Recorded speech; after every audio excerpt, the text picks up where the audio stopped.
At the beginning of March 1471, thousands of people cheered King Edward IV.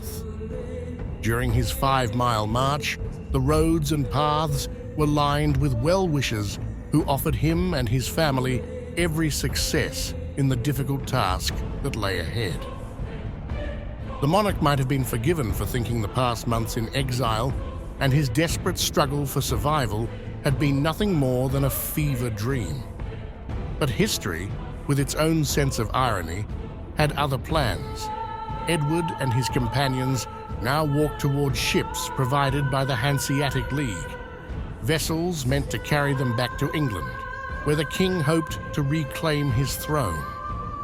And yet, less than 6 months earlier, it was Hanseatic ships that had nearly cost him his life.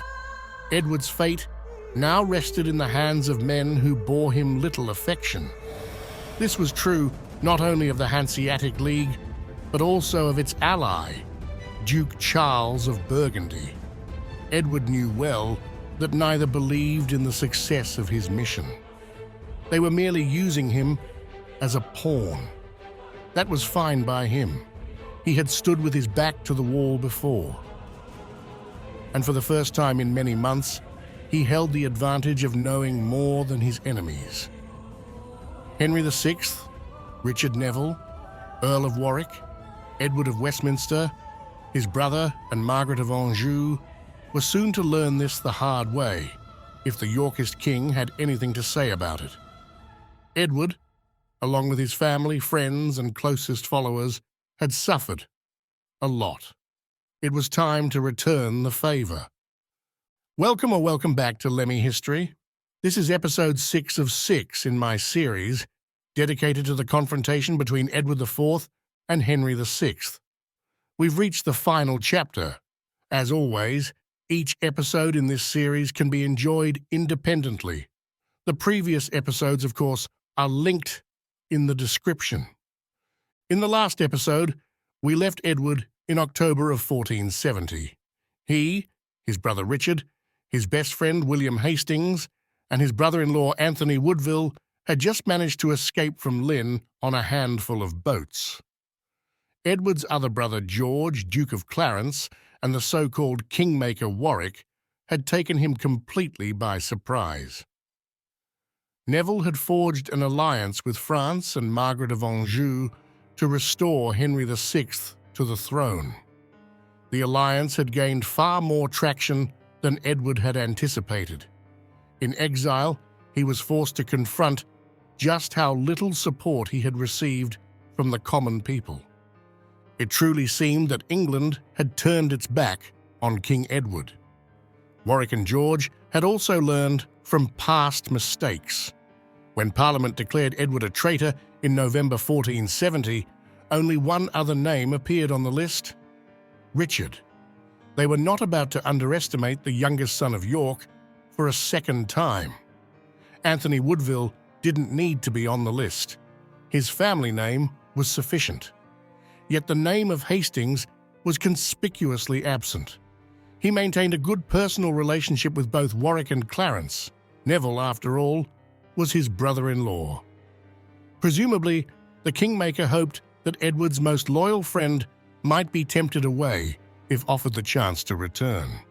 For the 300 Yorkists who had fled, such political questions were of little concern during their perilous voyage across the sea. Edward had named Anthony and Richard as commanders alongside him.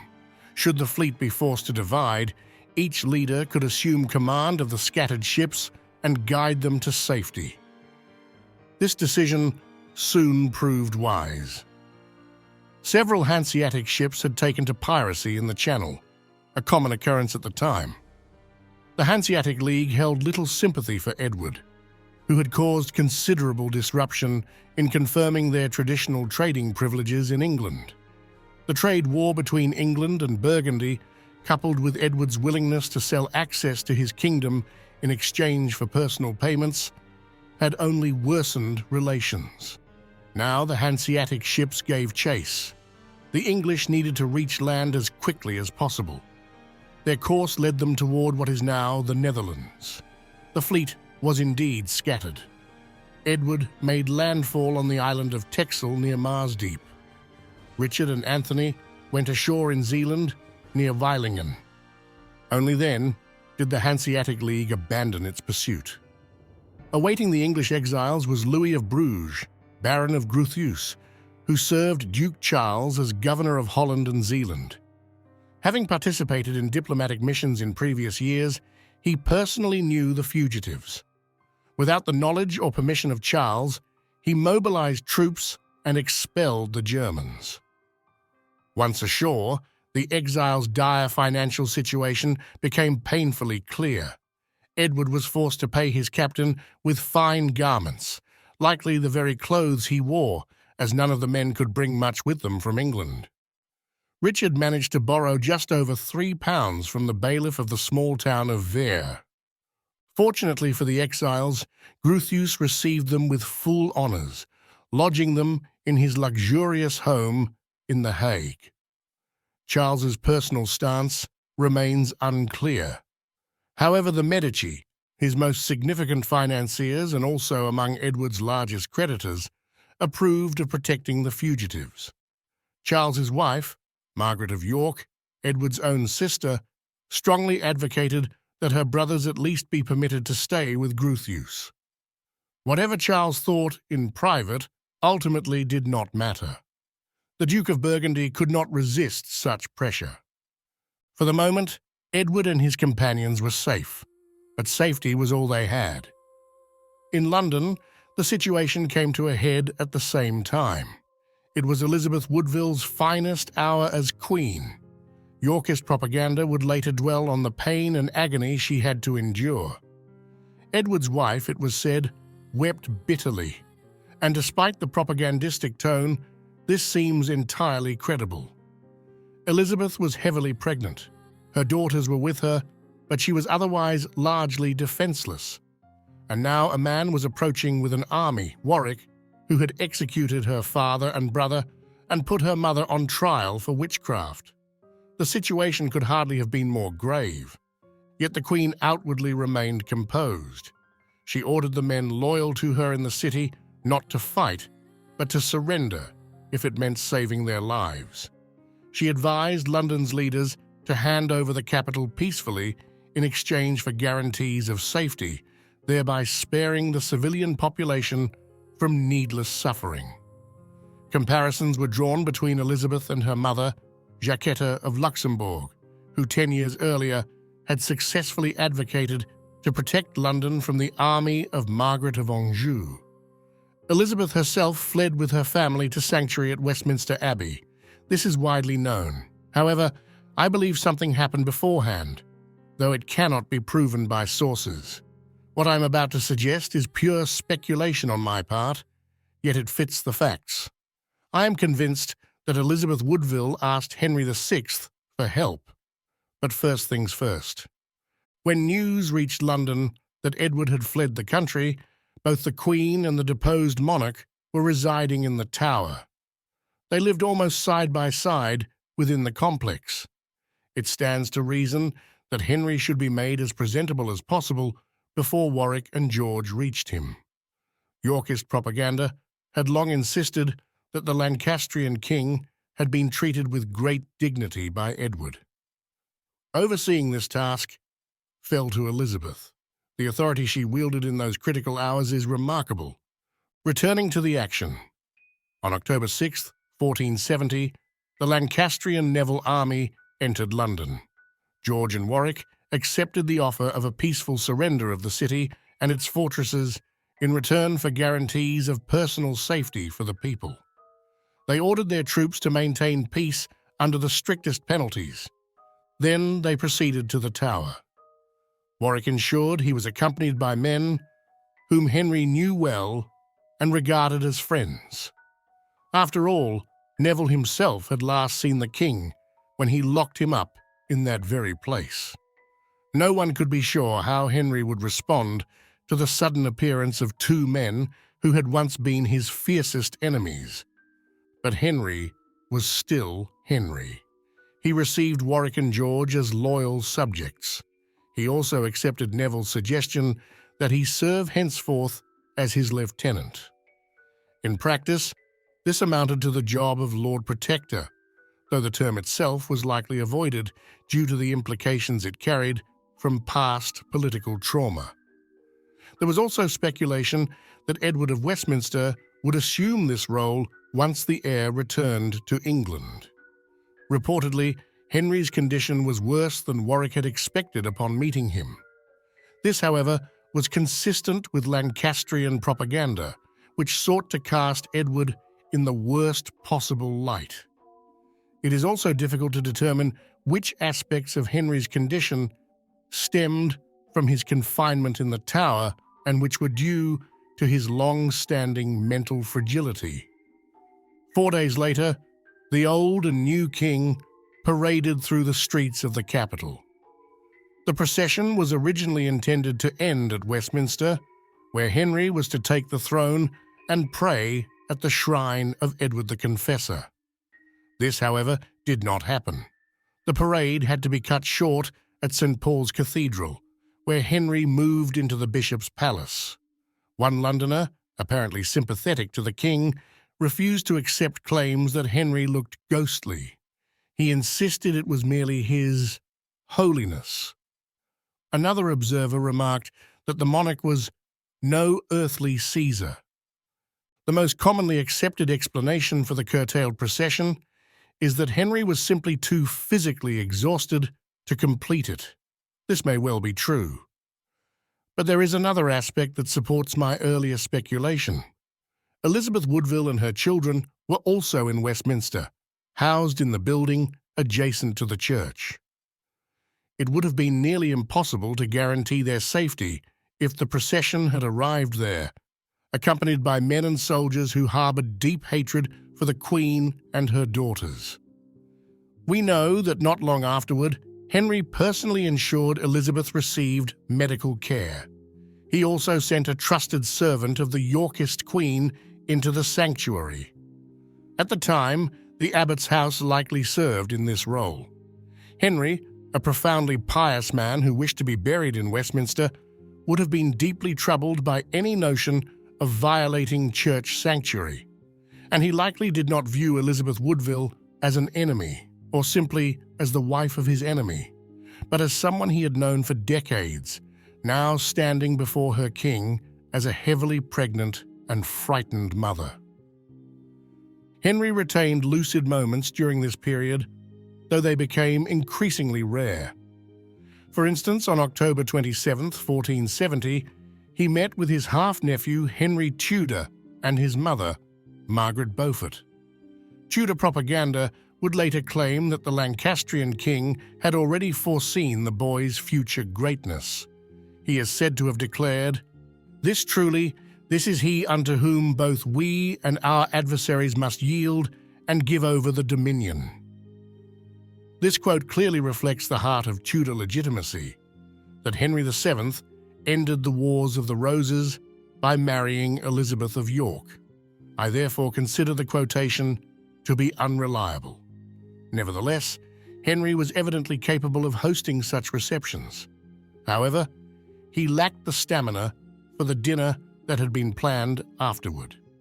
He excused himself, and Margaret and her son dined instead with Sir Richard Tunstall, a close confidant of the king. Henry's restoration was reflected in two legal formulations. First, it was proclaimed the 49th year of his reign, to emphasize that he had always been the rightful king. Second, it was also referred to as the first year of his readaptation, marking the formal end of Edward's reign. Henry would never leave London for the remainder of his second reign. He was not involved in the day-to-day governance of the kingdom, apart from occasional inspirations that he was said to have expressed. Warwick held real power, but was compelled to follow these inspirations so as not to alienate his new Lancastrian allies. In early November 1470, Warwick wrote to Louis XI, announcing that Henry was restored to the throne. He asked that Margaret of Anjou and her son be allowed to come to England. The French king, however, wanted no part of this final request. Even so, the news brought him great joy. As Chastelain put it, he had taken a bath in roses. Henry's return to power, Louis saw as the thing in the world most to be desired for the public weal of both realms. And this is where Warwick's problems began. Louis had financed the entire enterprise. In return, Neville had been compelled to agree to a fateful clause, one that would change everything. Louis sought to subjugate Burgundy. As part of their alliance, Warwick and Margaret were required to agree that England would support France and send an army as soon as Henry was restored to the throne. The French king, therefore, refused to allow the Queen and her son to depart until Warwick followed up his verbal agreement with concrete action. Charles had feared precisely such a turn of events. That is why he had initially refused to support Edward. A restored Edward could serve as the perfect pretext for France to open hostilities against Burgundy. In an attempt to diffuse tensions, Charles assured Warwick that all friendship treaties concluded in past years with Edward were made with the English crown itself, and thus remained valid under Henry. The Duke made a point of emphasizing that he now stood with Henry. More than once, he reminded Warwick that he himself hailed from the House of Lancaster, and therefore held a natural sympathy for Henry and his family. Warwick found himself trapped. England was in no position to finance a war. Parliament was dominated by Yorkists who feared losing their estates should the Lancastrians gain the upper hand. No support could be expected from that quarter. While the London merchants were willing to lend him some money, it was nowhere near sufficient. If Warwick failed to act, Margaret and Edward of Westminster would not be permitted to return to England, an outcome that would fatally undermine his position. That Louis was not bluffing became evident when he twice refused Margaret's readiness to cross the Channel. Were Warwick to defy Louis or resist the alliance, Charles would reassess his stance toward Edward IV and might even support him openly. In the worst-case scenario, the Duke would send Edward back to England with mercenaries, while Warwick's own troops remained committed on the continent. It was a recurring pattern with Neville. The moment he had to make practical decisions, he ran into difficulties. In earlier years, he had relied on Richard of York and Edward for advice and leadership. Now, he had only George, who was increasingly uneasy with the course events were taking.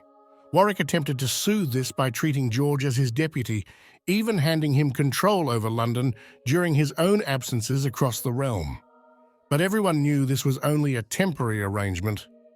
Once Margaret and Edward of Westminster returned, George would almost certainly be sidelined, and Warwick's own influence would likely diminish as well. Ultimately, Louis made the decision for Neville.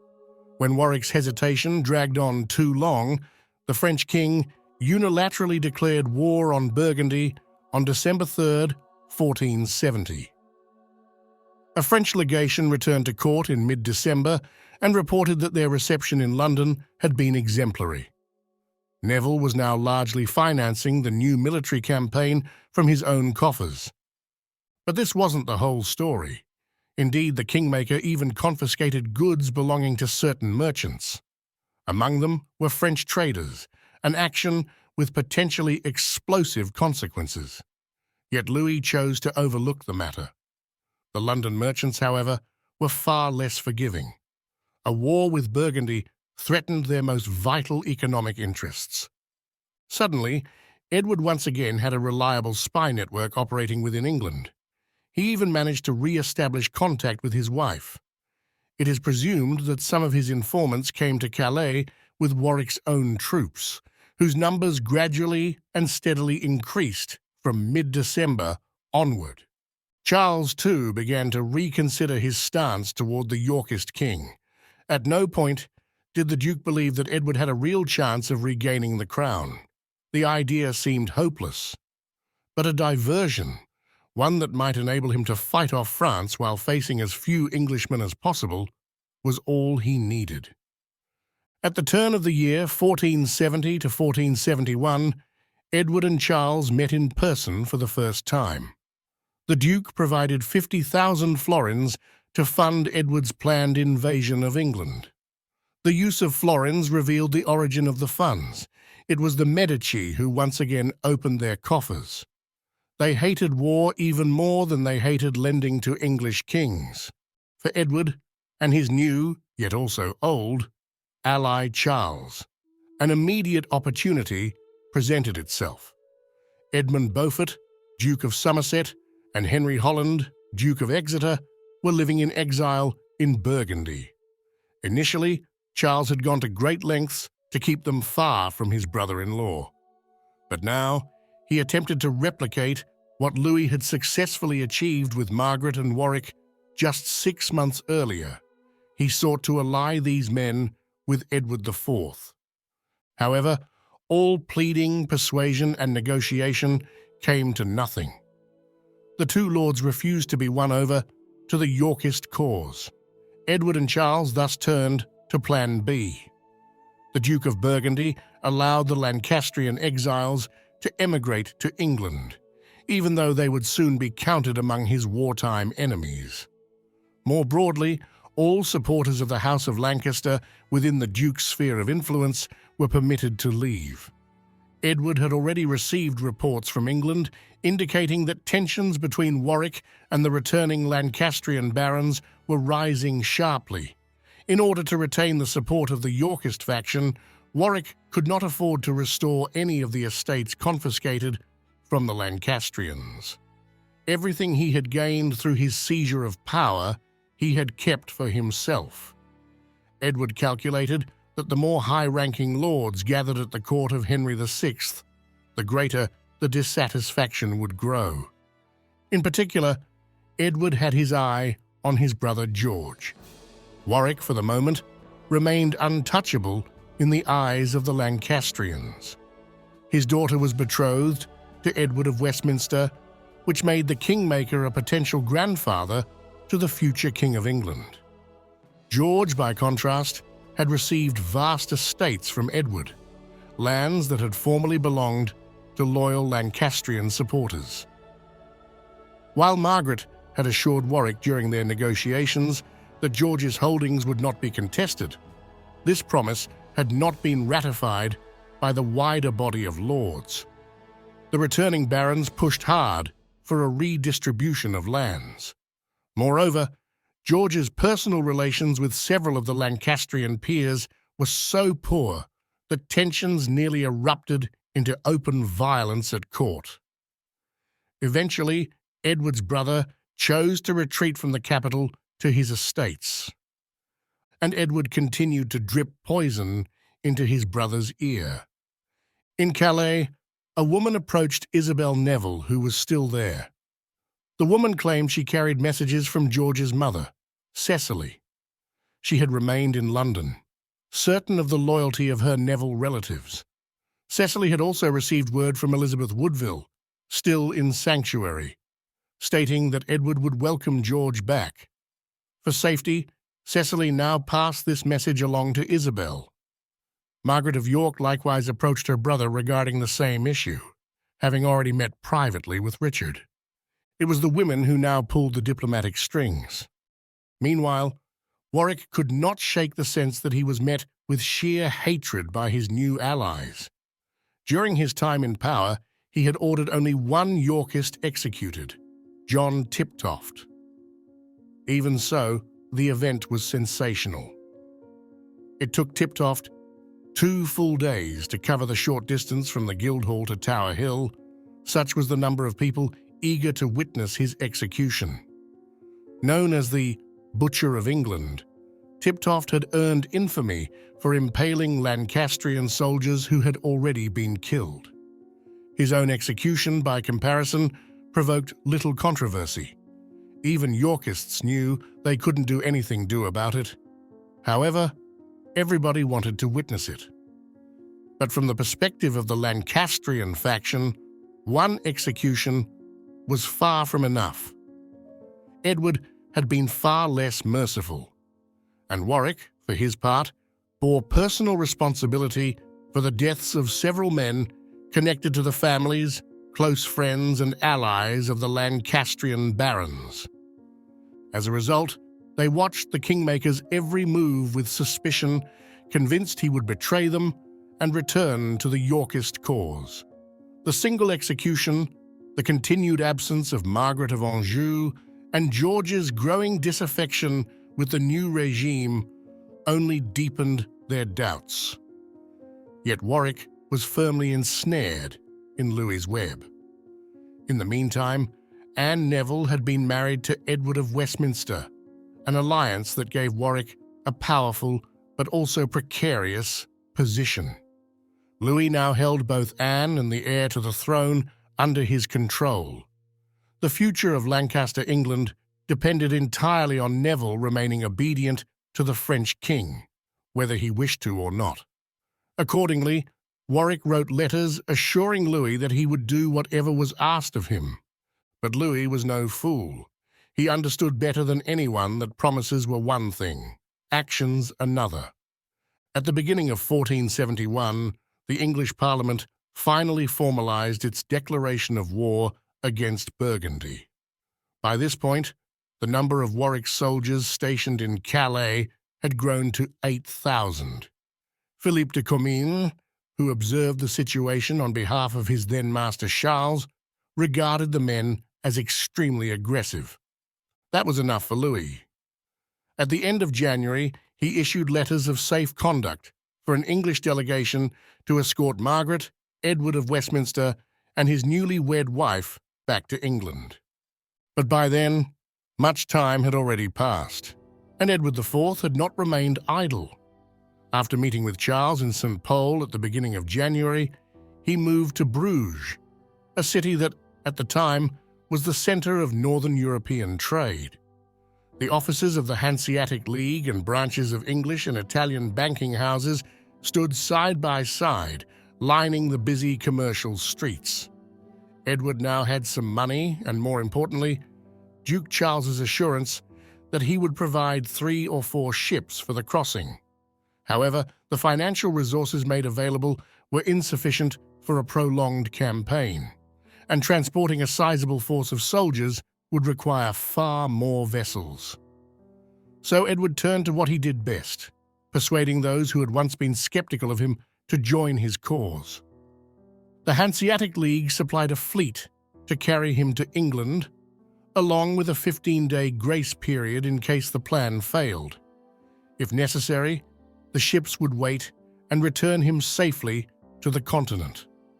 Moreover, the Germans helped to establish contact with mercenary forces. The Italian bankers, too, extended credit. Once again, it was the Medici who placed their trust in Edward.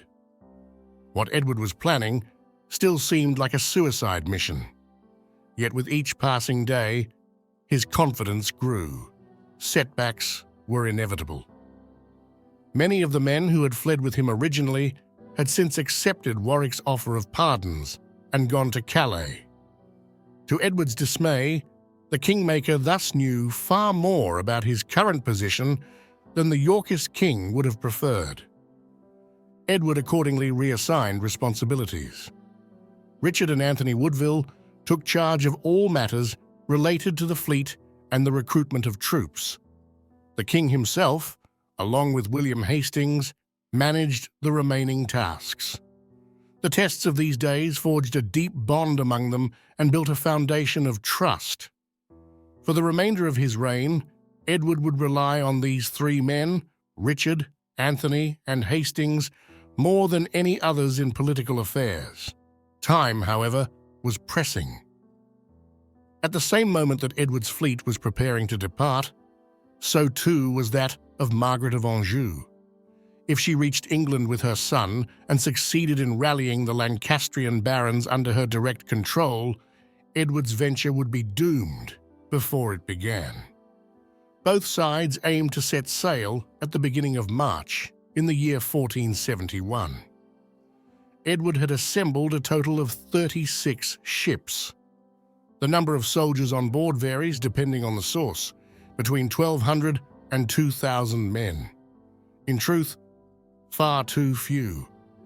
Unsurprisingly, the Milanese ambassador to Louis XI reported that the French court believed Edward would not survive the attempt.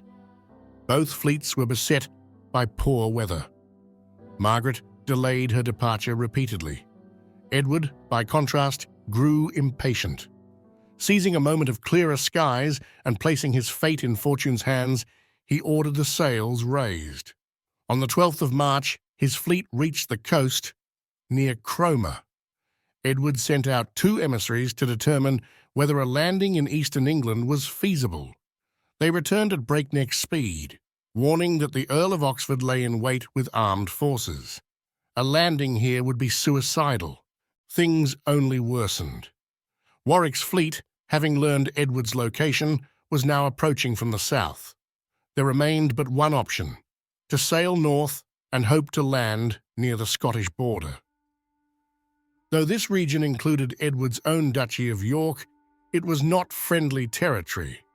Warwick's influence in the north had long outweighed Edward's.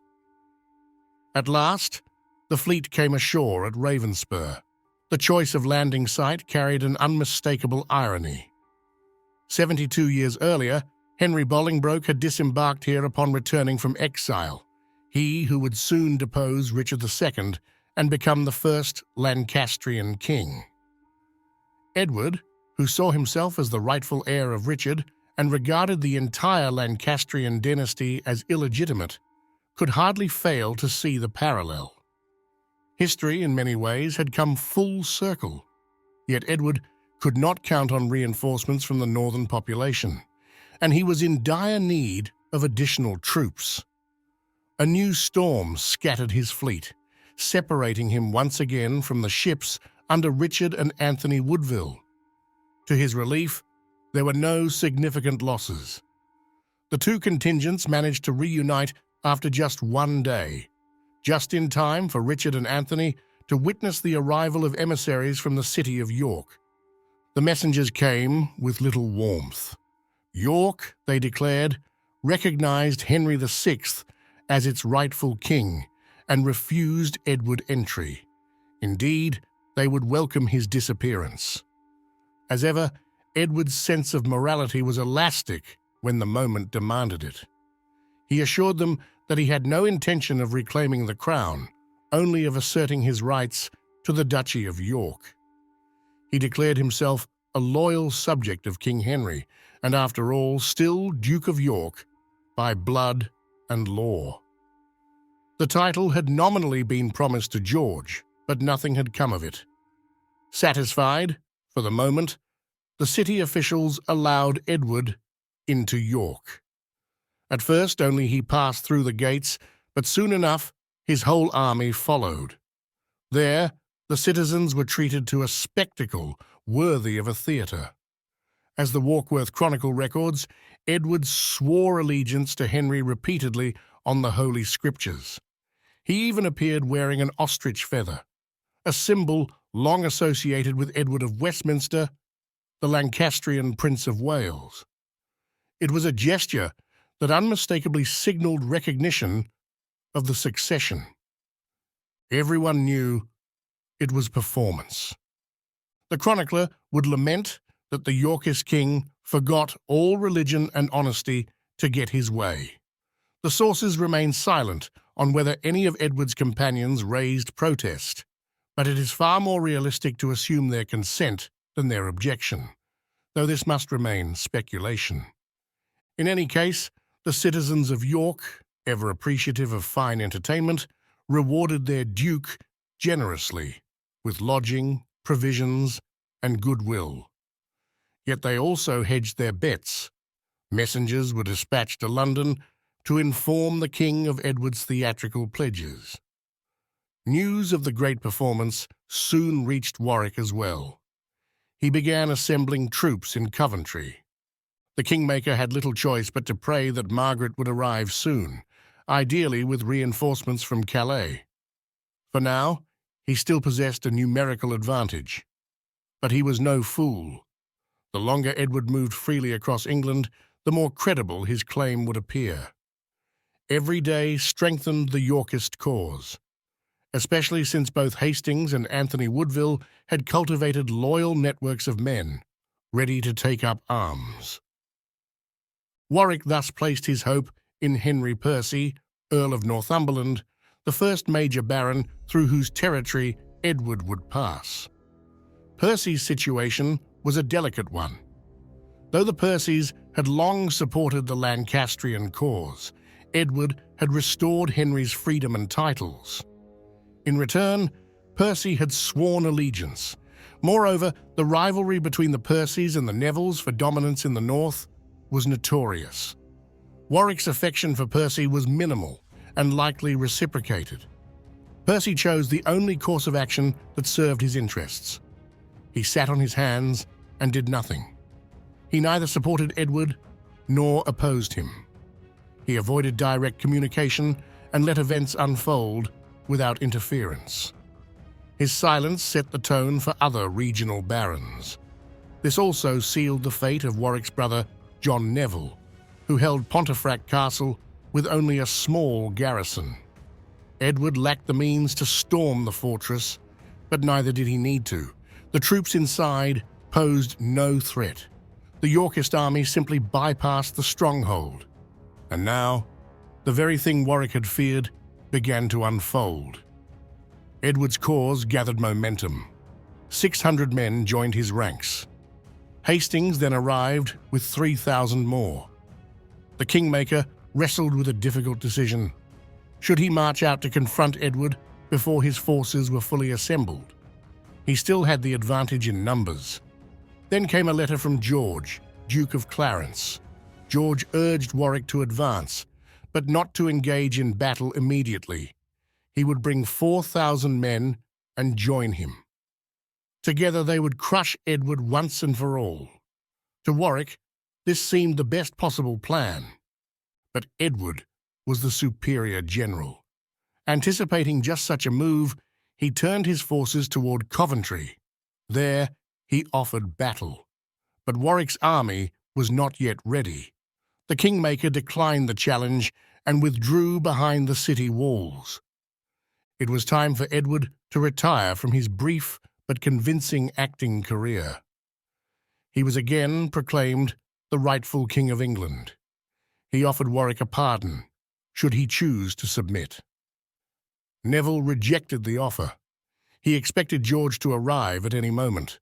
When that happened, he would trap Edward between the city walls and George's army. The Yorkist king would be destroyed.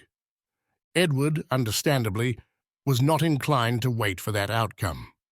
Having judged Warwick's troops to pose no immediate danger, he turned away from Coventry and marched to meet George. How much he knew of his brother's true intentions at that moment remains unclear. But one thing is certain: Edward did not feel entirely secure. After all, George had betrayed him more than once. And so we come to Clarence. George had learned of Edward's landing shortly after it occurred. He not only began mustering his own men, but also kept close watch on Edward's progress. Many historians suspect that Clarence waited to see whether his brother's cause showed any real promise before making his move. That seems likely. George was, as ever, the loser in recent developments, a victim of his own choices, though that made the consequences no easier to bear. What he wanted most now was not to be left holding the worst hand once again. He finally set out with his army, once Hastings had reinforced Edward with 3,000 men, more than doubling the king's forces. This, it appears, was the decisive moment for George. Now his brother's return seemed a credible campaign, and if he joined him in time, he might even cast himself as the decisive player. Should the Yorkists win, Edward would be compelled to treat him once more as a true brother. Into these calculations stepped an emissary from Edward, none other than Richard of Gloucester. He had volunteered to act as mediator. That he delivered himself to Clarence's hands spoke volumes about Edward's willingness to trust again. And who better than Richard to appeal to the bonds between the sons of York. It worked. George sent a letter that immediately halted Warwick's troop mobilizations. As Clarence's army approached Edward's, the king's soldiers burst into cheers. Alongside the Duke's personal standard, all of George's men now bore the white rose of York. What followed was a scene steeped in the symbolic theatre of the late Middle Ages. The two armies came to a halt, facing one another. Between them stepped the principal figures: George, Edward, Richard, Hastings, and Anthony Woodville. Clarence fell to his knees. Weeping, he begged his older brother for forgiveness. Edward at once lifted him up, embraced and kissed him, and declared all was forgiven. The king's companions followed suit, embracing George in turn. Then the two older York brothers turned to greet each other's soldiers. The men on both sides raised a thunderous cry, "Long live King Edward!" What had begun as a desperate expedition was now transformed into a campaign with real momentum. Edward and George, therefore, made one more attempt to reach out to Warwick. Clarence volunteered to mediate, but his efforts failed. The kingmaker was no longer swayed by sentiment. He was convinced that the tide would soon turn. Margaret was on her way and would bring reinforcements with her. Jasper Tudor would surely raise forces in Wales. Time, Warwick believed, was still on his side. Edward, however, still held a trump card. He would march on London. If he could take control of Henry VI, Warwick would be forced to respond. If he executed the Lancastrian king without resistance from Neville, the fragile alliance could unravel completely. This might not win Warwick to Edward's side, but it could trigger the classic principle of divide and rule. Yorkist agents had already been infiltrating the capital for weeks, reporting on Edward's growing army and his determination. The Neville faction tried to counter this, but blundered badly. George Neville, the Archbishop of York and now Chancellor once again, organized a procession to rally support around King Henry. The idea was to show the people the rightful monarch and stir their loyalty. It backfired massively. Henry rode through the city on horseback, led by the same man who had walked beside him as an infant during his first royal procession. He wore the same clothes as he had the last time Londoners saw him, prompting questions about whether the king even had other garments. His physical weakness shocked many. He appeared feeble, aged, and near death.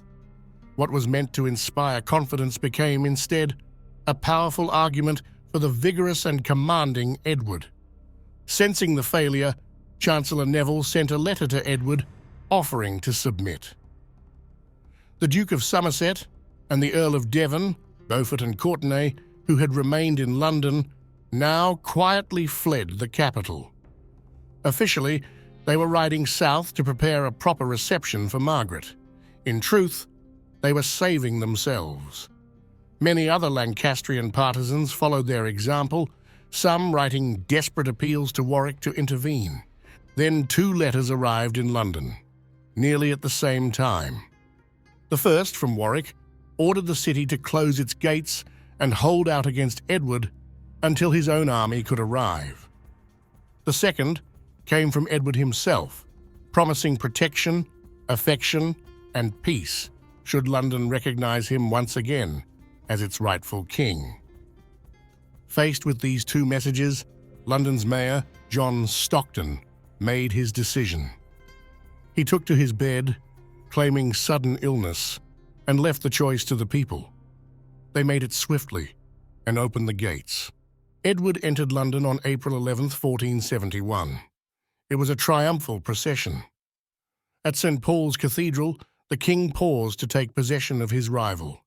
There stood Henry VI. He greeted Edward with words that would echo through the years. "My cousin of York, you are very welcome. I know that my life in your hands will not be in danger." Edward did not reply directly. He simply assured Henry that all would fare well. Then he had him taken to the Tower. Edward himself proceeded to Westminster, where he ascended the throne and was crowned once more. But what he did next reveals what he had longed for most during his months in exile. He rushed to sanctuary to reunite with his family. At last, he held his son in his arms. For a brief moment, his world was whole again. The next day brought more followers to London, among them John Howard. But they also brought grim news. Warwick had left Coventry and was advancing toward the capital with his army. Numerically, he outmatched the Yorkist forces. John de Vere, Earl of Oxford, had joined him. Time was running short. Defending London was not a viable option. Edward did not expect further major reinforcements. Warwick, by contrast, could. The king's best chance was to strike first, defeat Warwick quickly, then regroup and prepare to meet Margaret. Edward rightly suspected that Jasper Tudor would rally troops in Wales and try to join the Queen as soon as she arrived from France. So on April 12th, the Yorkist army marched out. They, passing through Barnet, learned that Warwick had already reached St. Albans. Edward feared that a battle here or there could end in disaster. The village settings offered little room to maneuver. His army could be encircled and destroyed. In a daring move, Edward ordered his men to slip out of the town silently during the night and take new positions in the open countryside. Thick fog aided their maneuver. Richard of Gloucester commanded the vanguard. It was his task to carry out the maneuver undetected. Edward, as always, led the main force. George rode beside him, an indication that, while forgiven, Clarence still had not earned full trust. Hastings commanded the rearguard. It was a calculated risk.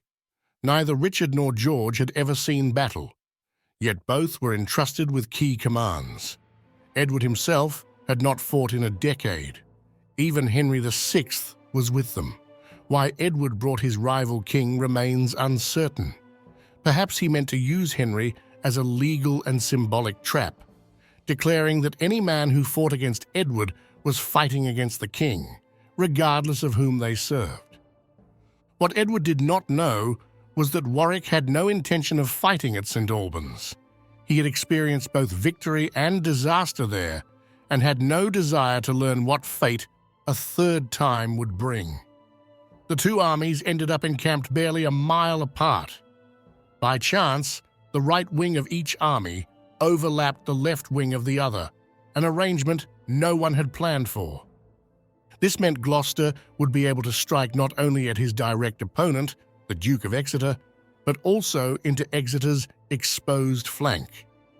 The same applied to Oxford on the other side, who was well positioned to roll up Hastings' wing from the side.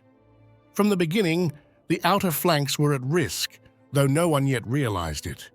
If Gloucester could prevail, he could trap Lancaster's main army, commanded by John Neville, between himself and Edward. The same danger loomed over the Yorkists if Oxford overran Hastings.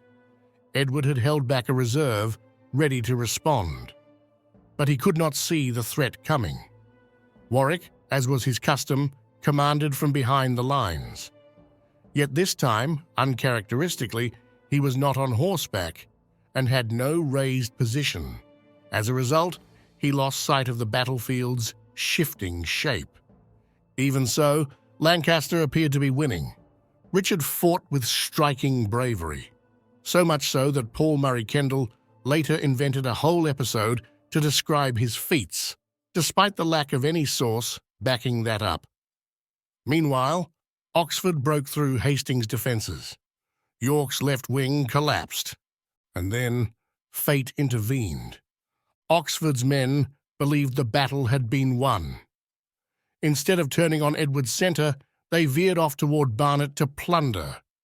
Some even rode to London, spreading news that the battle was over and Warwick had triumphed. The Yorkist brothers, they said, were all dead. Before the truth caught up, the story had reached the continent. Eventually, Oxford managed to rally some of his men and returned to the field. But in his absence, everything had changed. Richard had driven Exeter back toward a ravine.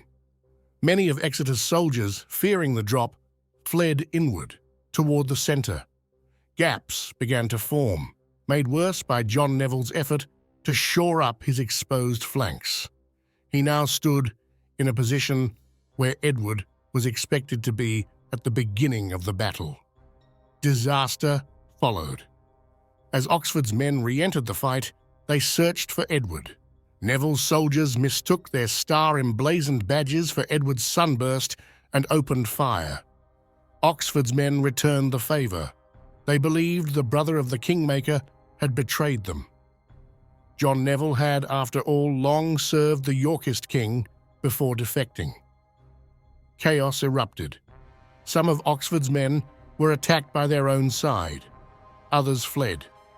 Meanwhile, Richard linked up with Edward's main force. Exeter's wing collapsed. Now the king threw in his reserves, sealing the outcome. John Neville was cut down. When Warwick saw his brother fall, he turned to flee. But Edward's men overtook him. He was struck down and killed on the spot. Some sources claim the king tried to spare him and was horrified by his death. But that may be no more than a convenient bit of Yorkist propaganda. Edward had the bodies of Warwick and John Neville taken to London and displayed at St. Paul's. He wanted no doubt to remain. The Kingmaker and his brother were dead. But there was no time for celebration. Within hours, Edward received the news he had feared most. Margaret of Anjou and Edward of Westminster had landed. The York side quickly raised new troops to confront Margaret. The Lancaster side must have been in disarray after the disaster at Barnet. Edward sought to capitalize on this, and he was absolutely right to do so. In principle, Margaret wanted to return to the ships immediately after learning of what had happened. Warwick's widow, Anne, did just that, as did portions of the army that had been specifically loyal to Warwick, especially since he had been expected to pay them.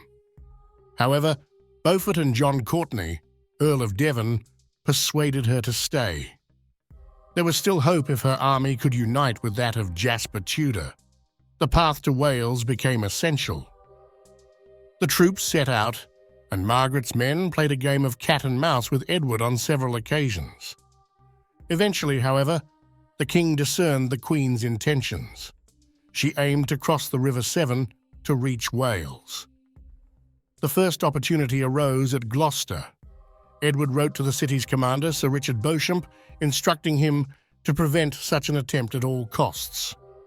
Beauchamp complied, despite facing significant threats both from within the city and from Margaret herself. He refused to open the gates, which were essential for a crossing.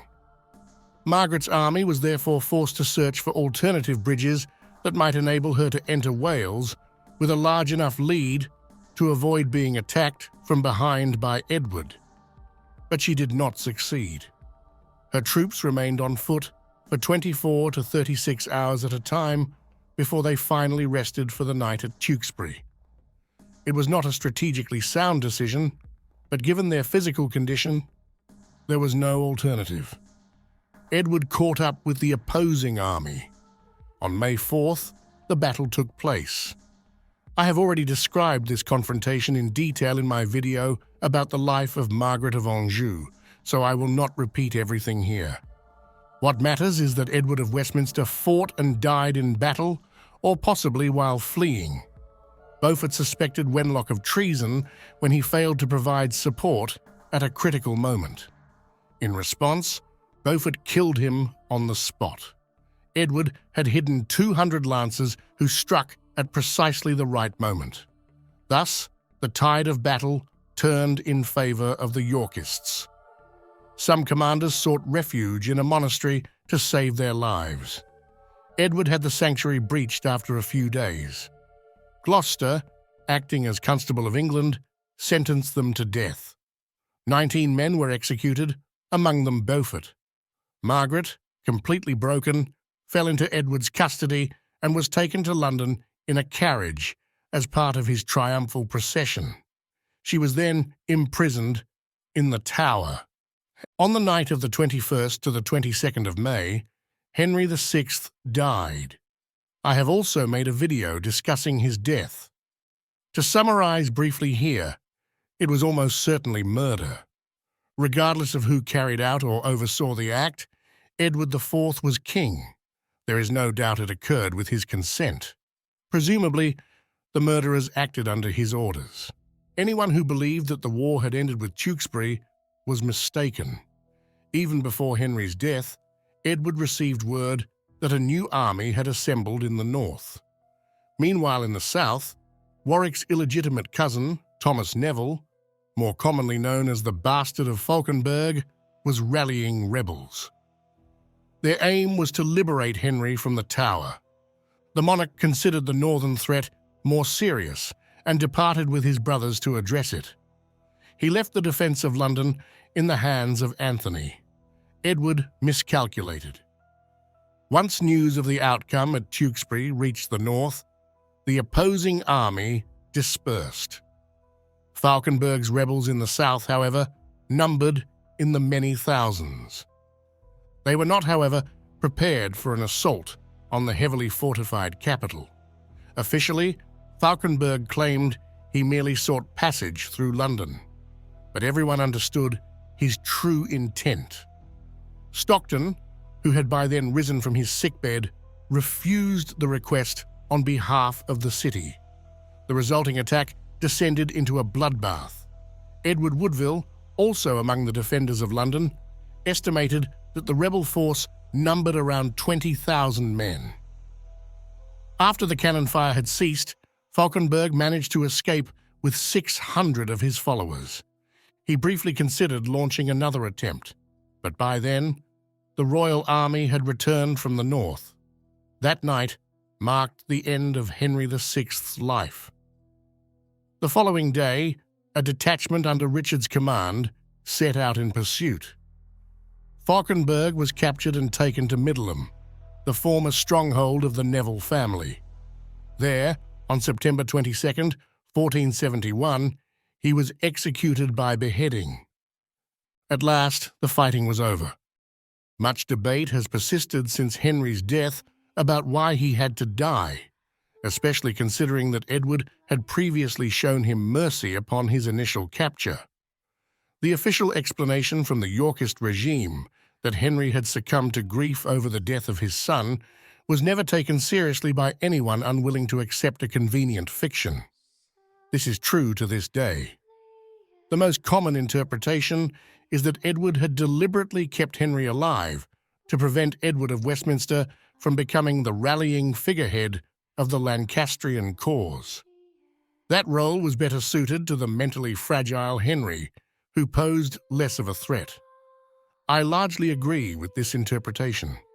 However, I believe Falkenberg's attack erased any final doubts that may have lingered in Edward's mind. The king understood that the conflict would never truly end, as long as people had, even in theory, a choice between him and another sovereign.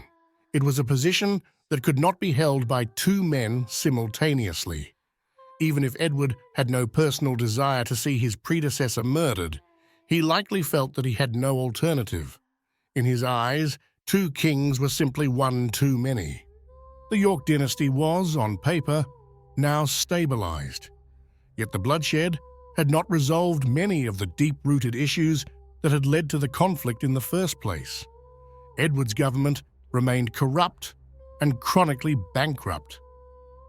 Relations with foreign powers were still poor. His relationship with George continued to be strained. Although Elizabeth Woodville had earned significant recognition, her family was still the target of widespread hostility among the nobility. The prospect of her son ascending the throne while she was still alive unsettled many barons. Edward had reached his limit. He was not a monarch suited to peaceful times. He had a tendency toward gluttony and idleness. In moments of crisis, however, people could rely on him. No one managed such times better than the king. But that too became a problem. Edward failed to make his government resilient in the case of a crisis where he wouldn't be available. He enjoyed the dependency his supporters showed in times of uncertainty. In short, the seeds of disaster had already been sown. What held the House of York together was a shared enmity toward Lancaster and loyalty to Edward. The first of those unifying forces had already vanished, and in times of peace, questions of loyalty carried less weight. For now, the country was no longer in flames, but the embers continued to smolder. Thanks for watching. Please like and subscribe.